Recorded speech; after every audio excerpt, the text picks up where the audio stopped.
Good morning, everybody, and welcome to College Worship. You may not be aware, but this is quite an event for St Catherine's College this morning. Never before in the history of the school have we had somebody speaking with and the whole school participating in a single event. So if everybody is here today, we have about 1,100 people in this worship, which of course with our limited size hall would be impossible physically. So welcome, good morning. Special welcome to our year sevens, and just to let you know that our college worship always begins with a greeting, and the person leading the worship will either say peace be with you or the Lord be with you, and you reply and also with you. So good morning, St Catherine's College, may the Lord be with you. Yes, now. Oh, thank you. I even heard some groups weren't muted and I got the reply. So thank you very much. Okay, next slide, please, Ms. Morgan. Okay, so for this morning's worship, somebody's muted, not muted, can which youth groups not muted, please mute. Or have you done it there, Miss Morgan? Miss Fernandez, could you mute, please? Okay, that's better. Thank you. So the theme of this morning's worship is ambition. Okay, ambition. What are we aiming for? What's your ambition? And that, as you can see from the screen, is one of our school values from the vision that hopefully you are familiar with. Next slide, please. Now, before I get on to what I want to say this morning about ambition and the main theme and content of this morning's worship, I do want to share with you a Bible reading for this morning, which is all about wisdom. And it's one of Jesus's stories, a parable. And he used to tell his messages through stories, parables, because it was accessible and easy to listen to. And the translation, the meaning, if you like, is on the right-hand side of the screen. I'm not going to read that to you. You can pick out the meanings as we go through. So, this is the story, the parable of the sower, and it's about the importance of listening to wisdom, to listening to people who are wise. And that's really the theme for this morning's worship and where you're going to find your ambition. So, Jesus said this, a sower went out to sow. As he sowed, some seed fell along the path, and the birds came out and devoured it. Other seed fell on rocky ground, where it did not have much soil, and immediately it sprang up, since it had no depth of soil. And when the sun rose, it was scorched, and since it had no root, it withered away. Other seed fell among thorns, and the thorns grew up and choked it, and it yielded no grain. Other seeds fell into good soil and produced grain, growing up and increasing in yield 30-fold and 60-fold and 100-fold. And I hope you've been, as I've read the parable, been looking at the meaning on the right-hand side and seeing the importance of listening, acting upon the messages you hear, and turning it into action. Which brings me on to what I want to talk about today. Next slide, please. Which is ambition itself and... Oh, sorry, laptop issue. There we go. Which is where we might find ambition, and that is looking at role models, people who we might look up to, people who might inspire us, people who through talent or hard work, opportunity or just brilliance have done what they can. Maybe they've reached their top of the field, or maybe they've just been the best person they can be. And I want this morning to make it a bit more personal, tell you a bit more about me, and share some of my role models and who's inspired me. And hopefully that is useful to you as you look for your inspiration, you look for your role models and use them to try and shape who you might become. Right, excuse me 1 second while I just put on my first prop.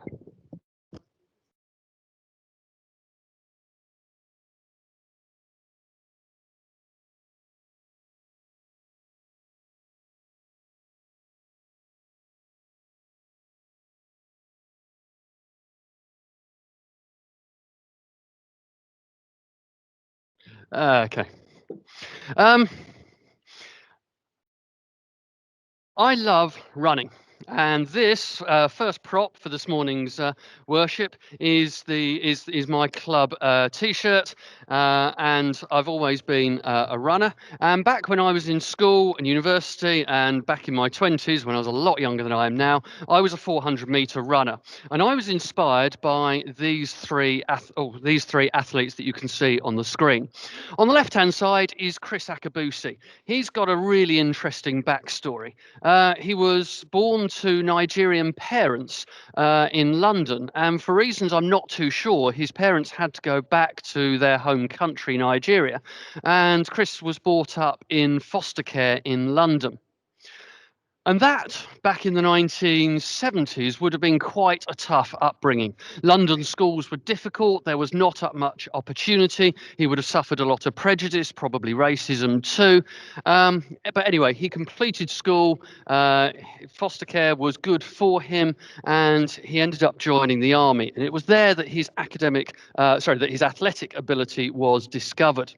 And he went on to be one of the country's best 400-meter hurdlers and 4x400-meter sprint relay runners. And that, by the way, was my favourite event. Another member of that 4x4 relay squad that won many world championships, Olympic medals, etc., European championships, was Roger Black in the middle there. Now, he's often described as the best clean 400-meter runner of his generation. And yet, he didn't win many world championship golds or any Olympic golds. He usually won silver. And had drugs testing been then what it is now, it's widely believed those would be gold medals. He was clean, proud to be clean, and no performance-enhancing drugs at all. And certainly for many years, one of Europe's best 400-meter runners. And I looked up to those guys. I did get within a few seconds of them. I was never ever going to be good enough to even step on the same track as them, unfortunately. But it does bring me on to the third sporting role model of mine, and somebody that perhaps even the PE teachers here may not have heard of.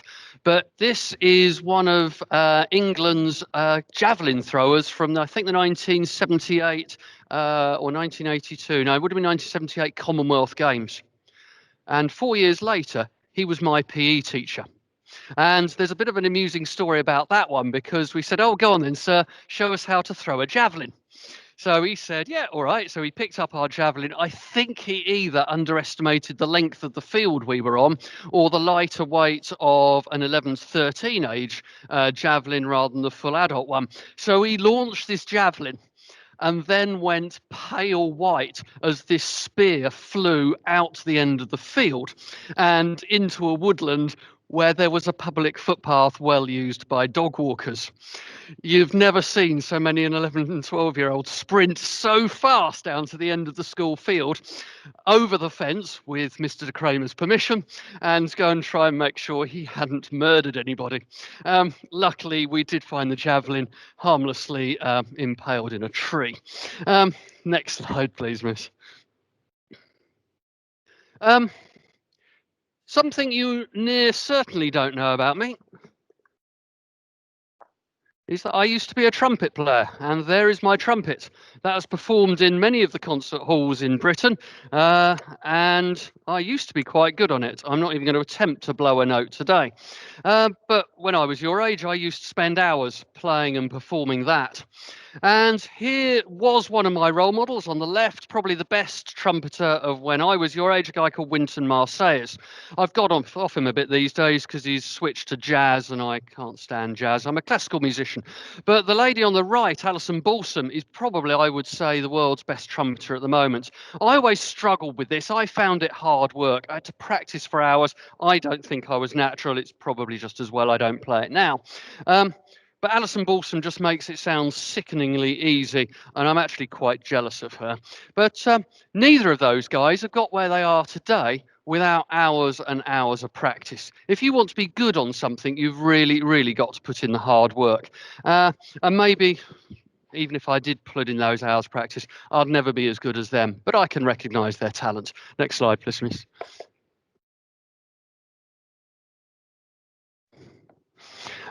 My favourite bit. Next prop. I'm a bit surprised. I managed to walk through school this morning with my ice axe. and nobody challenged me. But anyway, there we go. My Isaacs. On the right, let's start with the guy on the right-hand side. That is my physics teacher, a guy called Derek Clark, and he's now 80. But he was the one he's the person who's responsible for my love of mountains. He introduced me to mountains. I'm totally in awe of them. I love climbing them. He taught me to climb. He ran my school's Duke of Edinburgh Award group, and I've spent many holidays with groups of sixth formers, and led by him, climbing in the Alps and the Pyrenees, Lake District, Scotland, Wales, using this ice axe. It's been hours of fun, and I owe a lot of my my fun and holidays and leisure time to the inspiration of Derek, my physics teacher there. He also introduced me to some of the world's top mountaineers. On the left, Stephen Venables, and he was the first Briton to climb Mount Everest, the world's highest mountain, without oxygen. And I've met him many times. In fact, 20, 30 years ago, I could have claimed to have known Stephen Venables quite well. An amazing guy, still climbing and writing today. And there's an interesting story there. He's had a lot of difficulties with one of his children who did actually die a few years ago, sadly, of the condition they had. And that sadly brings me on to another of the world's top mountaineers that I had the privilege of meeting back in the 1980s, and that was Al Rouse.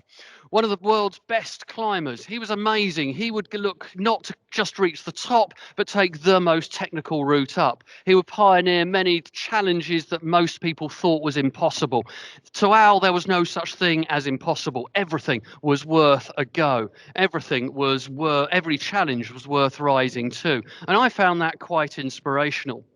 He was the first Briton to climb K2, which is the world's second highest mountain and widely recognised by climbers as the hardest. Although sadly, perhaps it was a challenge too far and he died on the way down, which is why sadly he's there with a blue plaque. Next slide, please, Chris. And then finally, faith and character. On the left-hand side, another amazing man, Archbishop John Sentamu. Now, he has recently retired from being the Archbishop of York, which is the second highest position, if you like, the deputy to the Archbishop of Canterbury, so the second highest position in the Church of England, which of course is a global church. He was born in Uganda and was very successful in education there, trained as a lawyer, and then was practicing law in Uganda. But the dictator there at the time, Idi Amin, took offence to some of his judgments, and John Sentamu was beaten, put in prison. His family were threatened, and when he was released from prison, his life was in genuine danger.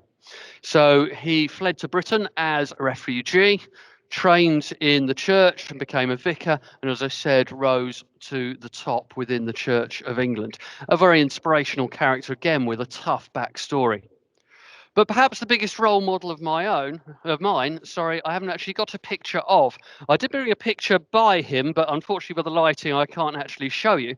But there's a picture there of a church he preached in and a river by which he built a whole village, a hospital, houses, a church, a community centre. He taught the locals English and French. He brought nurses across and teaching nurses across and trained local people to eventually run the hospital. And this man, the man who did all of that, was my grandfather. A very quiet and humble figure. A lovely human. I never saw him angry. He was amazingly patient, very talented. He could build. He was a carpenter. He was a painter. He was somebody who just had an amazing way with people. And he, probably more than anybody, has inspired me and has been my role model through life. Next slide, please, Chris. So, I'd now like to ask you, who are your role models? Where are you going to look? Is it amongst your family or neighbours? Is it amongst your teachers at your last school or this school, or wherever you may go to in life? Is it people you see at the top of whatever it is that you are interested in, whether that be sport or music or whatever your interest, hobbies or talents lie? I don't think Love Island or social media or some of those reality shows are the best places to find role models, but that is up to you. That's not to say there are not good inspiring people there. There probably are. You see heroes in the news. But it's not just about looking up to those people and choosing those role models. It's then asking yourself, okay, why are they like that? What makes them that way?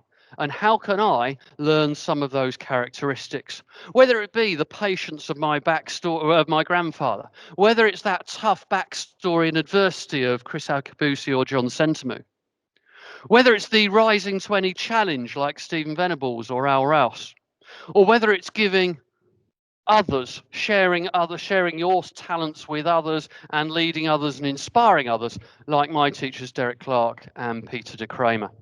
So look around, look up, look out, find your role models, and then do something about the inspiration they give you. Next slide, please, Miss. So to close, let's just end with a prayer, if I can find the right sheet of paper. I've got it out of order. There we go. Thank you. So there's some questions on the left-hand side to reflect upon. I encourage you all to read them and to give them some thought. And then please do join me in a prayer. Let us pray. Help me to be the person that you intended me to be. Help me to do what is right by my family and my friends. Help me see what is right and do what is best for the greater good of those around me. Amen. Thank you, everybody. Have a good day. Have a good week. And look up, look out, find those role models, be inspired by them. Thank you.